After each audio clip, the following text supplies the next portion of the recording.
Olá trader, tudo bom? Kleber Ribeiro aqui do Forex do Zero novamente e a gente está aí no nosso curso FZ 2.0 no modo de iniciantes ainda. No vídeo passado a gente começou aí no assunto sobre conceitos do mercado, a gente falou sobre alguns assuntos pesados aí, o último assunto que a gente falou foi sobre lotes e alavancagens.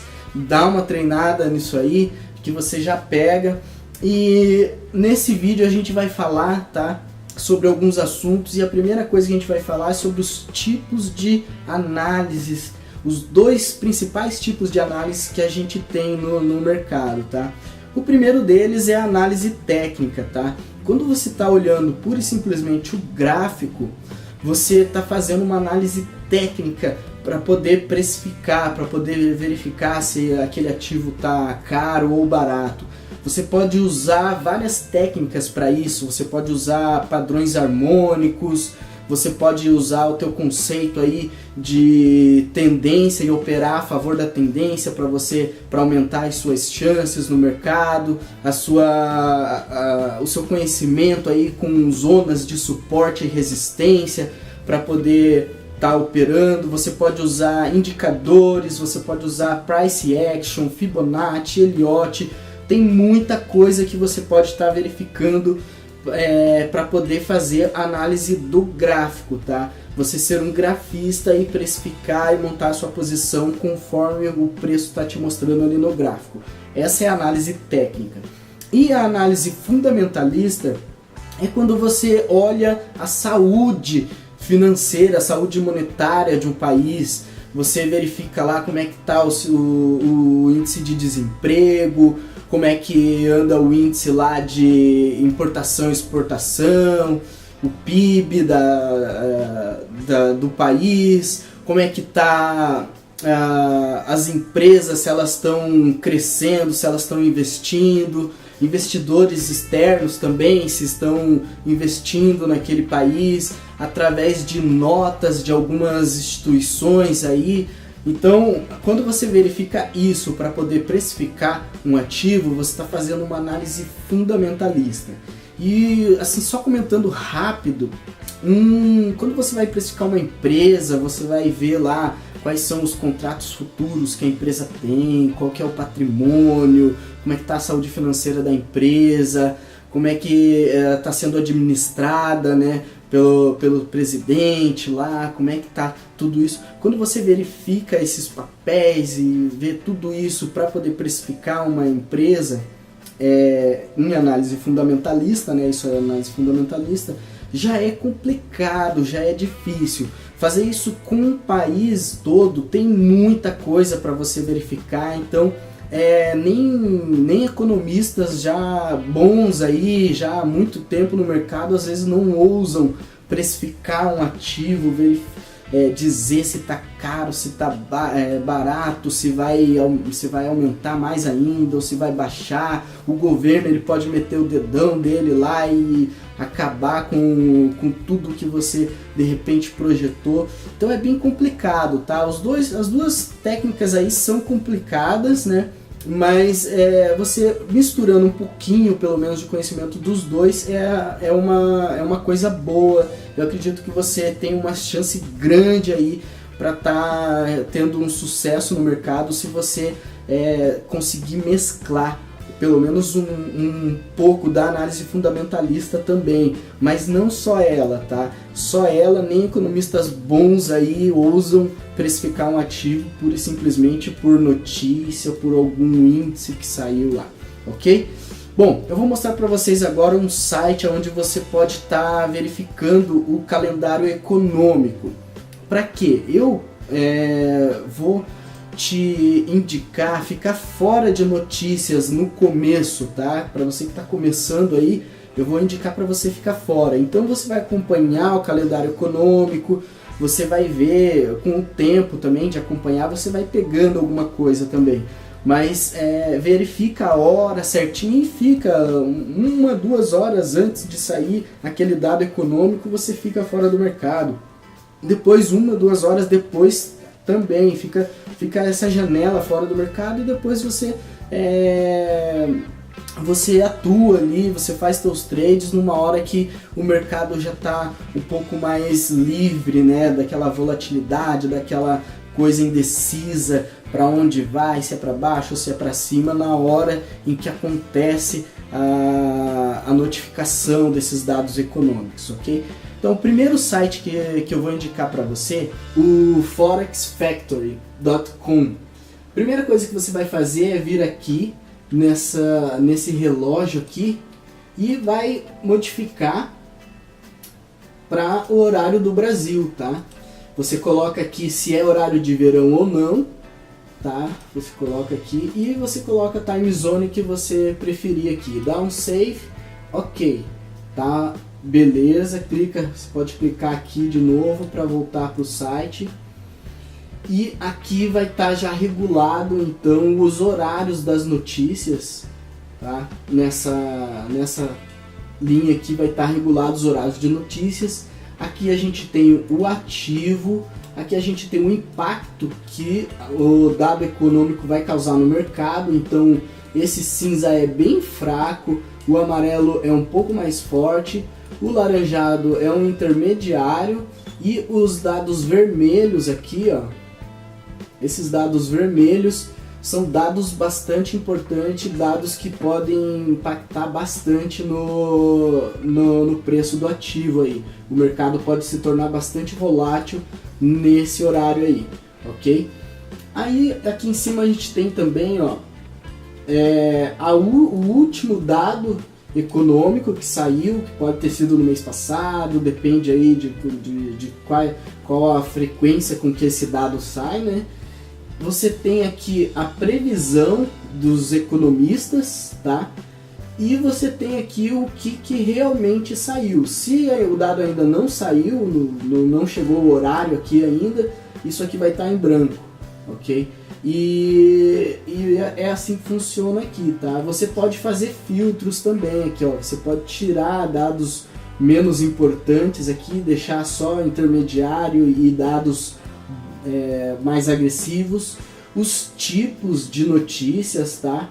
Você pode estar filtrando aqui os tipos de notícia que você quer estar verificando na lista e os ativos que você quer estar verificando também. Se você não costuma negociar o franco suíço, você não costuma negociar em japonês, dólar neozelandês, você pode ir tirando ele, o dólar australiano, você pode tirar, deixar só o ativo que você costuma operar e dar um apply aqui e ele vai deixar somente os dados com o que você filtrou, ok? Então esse é um site internacional aí que você pode estar verificando o calendário econômico para poder estar fora do mercado. E tem um outro site em português que é o calendário econômico da invest.com aqui. O site é esse aqui, ó. Você tem aqui o br.investing.com, né? E ele é praticamente a mesma coisa, só que está em português, tá? Você tem o horário das notícias aqui, você tem qual é o ativo e aí o impacto que vai causar, ele tá com as cabeças de touros aqui, né? Uma cabeça é fraco, 2 é intermediário e 3 é um impacto forte no mercado, como a gente pode ver aqui no euro, tá? Esses 3 aqui é um impacto forte. Aí também a gente tem aqui o dado que saiu por último, o dado previsto pelos economistas e o dado atual. Se o dado não saiu ainda, aqui vai estar em branco. Tem que tomar cuidado também com essas bolinhas aqui, ó, porque isso daqui significa que o dado feito previsão, né, a projeção feita pelos economistas foi corrigido. Algum estagiário lá acabou esquecendo de colocar algum dado lá na fórmula na hora de calcular o índice e aí eles não colocam isso antes, eles esperam sair o dado e depois colocam a bolinha lá dizendo que foi corrigido, né, que teve uma correção naquele dado. Então não é totalmente confiável essa previsão aí pelos economistas, tem que tomar cuidado, ok? E uma outra coisa, indo para o próximo assunto nosso aí já, a gente vai falar sobre sessões. Quais que são as principais sessões do mercado, como é o dia no Forex, quais os horários das sessões, e a gente vai usar esse mesmo site aqui, o forexfactory.com. Com esse site aqui, você consegue, é só vir aqui embaixo e você consegue ter noção do horário aqui, tá? Você corrigindo o horário aqui em cima, né, como a gente fez já, aqui vai estar certinho qual que é o horário que começa cada sessão, tá? Então a gente tem a sessão de começando o dia no Forex com a sessão de Sydney. Ela começa ali no final da tarde de domingo, depende se aqui é horário de verão, lá não é, se lá é horário de verão e aqui não é. Então ele começa aí, depende muito do horário, em 6 horas da tarde até 9 horas da noite, pode tá modificando isso aí. Então, final da tarde de domingo, Sydney. Aí entra Tóquio ainda no domingo ainda, mais à noite, por volta de meia-noite aí, entre 9 horas da manhã até meia-noite aí entra Tóquio.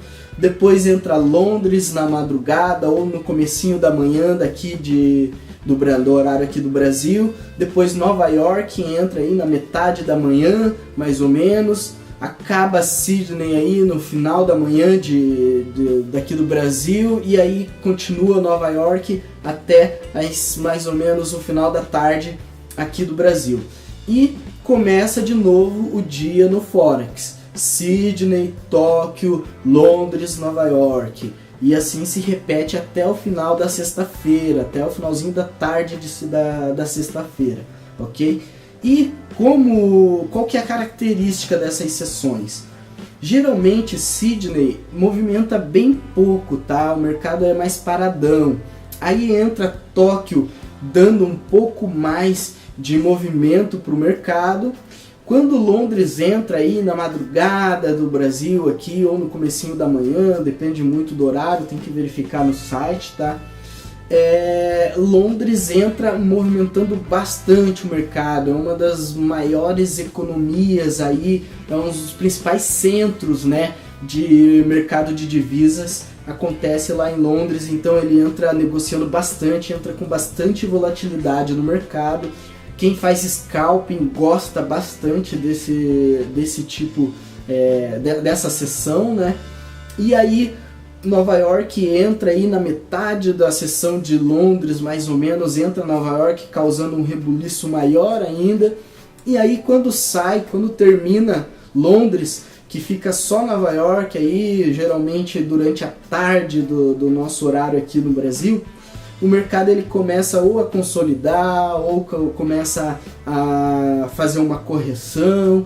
Então é um mercado um pouquinho, ele tem mais movimento do que Sydney ainda, de repente até mais do que Tóquio junto, mas ele tende a ficar um pouquinho mais devagar e acaba fechando o nosso dia no Forex com o final da sessão de Nova York. E aí começa Sydney de novo e vai durante toda a semana 24 horas por dia, tá? No final de semana, aí, depois da sexta-feira, no sábado, no domingo, o mercado continua aberto, tem negociações, tanto é que na sexta-feira acaba acontecendo de ter gap na abertura de novo lá no domingo.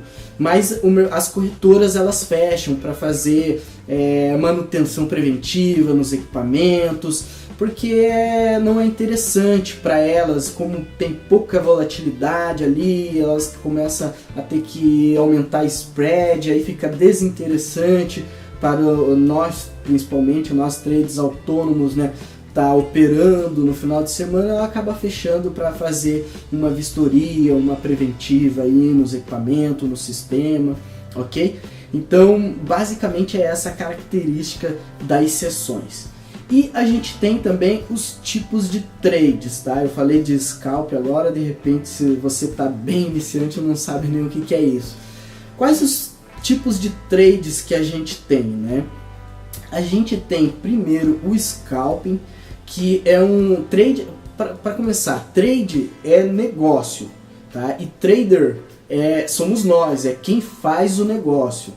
Então, quais os tipos de trades que a gente tem? A gente pode fazer scalping, que é um tipo de trade que ele vai durar alguns segundos, no máximo alguns minutos.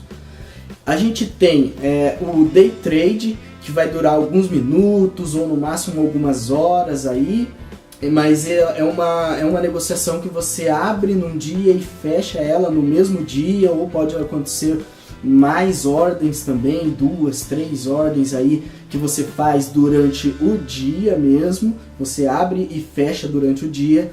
Você tem também o swing trade, onde vai demorar, a tua ordem aberta vai demorar aí alguns dias ou talvez uma semana, e você tem então o swing trade, demora um pouquinho mais, e você tem o position trade, que é onde você fica posicionado no mercado com a ordem aberta durante algumas semanas ou talvez até meses, tá? Bom, é difícil nesse mercado, geralmente quem está atuando, principalmente traders autônomos, são especuladores, não são investidores, é diferente uma coisa da outra, tá? Então é muito difícil ter alguém, traders autônomos posicionados com position trade, né, que deixa a ordem aberta tanto tempo assim, mas o nome para isso é position trade, quem deixa lá bastante tempo, ok? Basicamente é isso. E para finalizar, a gente tem também os dois tipos de ordem. Eu já comentei isso quando eu falei sobre a plataforma, mas eu vou reforçar, tá? A gente tem os dois tipos de ordens aí, a ordem a mercado, onde o preço que estiver acontecendo ali no gráfico, você entrou vendido ou entrou comprado, ela vai executar com o preço que está ali. Você tem como regular a margem ali, né? Principalmente na hora de você fechar a sua ordem novamente, você tem uma margem ali para você estar colocando, você setar uma margem, se ele movimentar 2 ou 3 pips para cima ou para baixo, eu vou aceitar o preço que tiver ali. Mas basicamente a ordem a mercado ela vai executar o preço que está acontecendo ali no gráfico. E a ordem pendente a gente tem também, é uma ordem onde você espera, você coloca a ordem e quando alcançar aquele nível de preço, a ordem é executada naquele nível, ok? Então a gente tem esses dois tipos de ordens para estar executando nesse mercado. Existem vários outros tipos de ordens aí em outras plataformas, principalmente no mercado na Ibovespa você vai encontrar vários outros tipos de ordens, mas basicamente no mercado de divisas você vai utilizar esses dois tipos de ordem, ok? Então vamos para o próximo vídeo, a gente se vê até lá.